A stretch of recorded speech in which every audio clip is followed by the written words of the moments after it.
உலகில் உண்மையில் பணத்தை கட்டுப்படுத்துவது யார்? சுருக்கமாக சொன்னால், பணத்தை ஒரே ஒருவர் கட்டுப்படுத்துவதில்லை. அரசுகளும் மத்திய வங்கிகளும் சேர்ந்து கட்டுப்படுத்துகின்றன. ஆனால் யார் என்ன செய்கிறார்கள் என்பதை புரிந்தால் தெளிவாகும். 1. மத்திய வங்கிகள் பணத்தின் இதயம். ஒவ்வொரு நாட்டிலும் மத்திய வங்கி இருக்கும். உதாரணம், federal reserve bank America, European central bank, people's bank of China. இவர்கள் என்ன செய்கிறார்கள்? பணத்தை அச்சிடுவது, பண விநியோகம், வட்டி விகிதம் நிர்ணயிப்பது, பணவீக்கம் கட்டுப்படுத்துவது.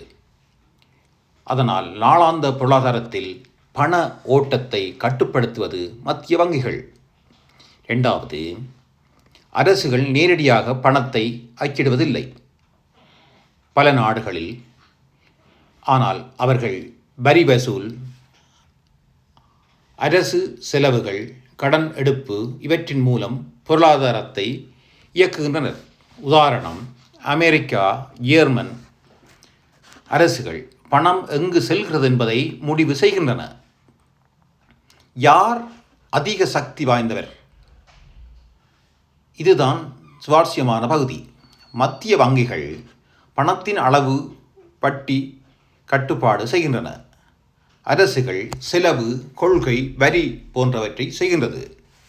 இருவரும் ஒருவரை ஒருவர் பாதிக்கின்றனர்.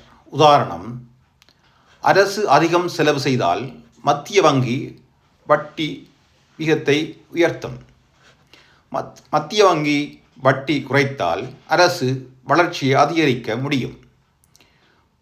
முக்கிய உண்மை பலர் கவனிக்காதது: மத்திய வங்கிகள் பல நாடுகளில் சுதந்திரமாக இருக்கும். அதாவது அரசியல்வாதிகள் நேரடியாக கட்டுப்படுத்த முடியாது. நீண்டகால பொருளாதாரத்தை பாதுகாக்க இது செய்யப்படுகிறது. 5. உலக அளவில் யார் தாக்கம் செலுத்துகின்றார்கள்? சில அமைப்புகளும் தாக்கம் செலுத்துகின்றன. சர்வதேச நாணய நிதியம், உலக வங்கி கடன் கொடுத்து நாடுகளின் பொருளாதார கொள்கையில் தாக்கம் செலுத்தலாம். சுருக்கமாக, யார் என்ன கட்டுப்பாடு செய்கின்றார்கள்?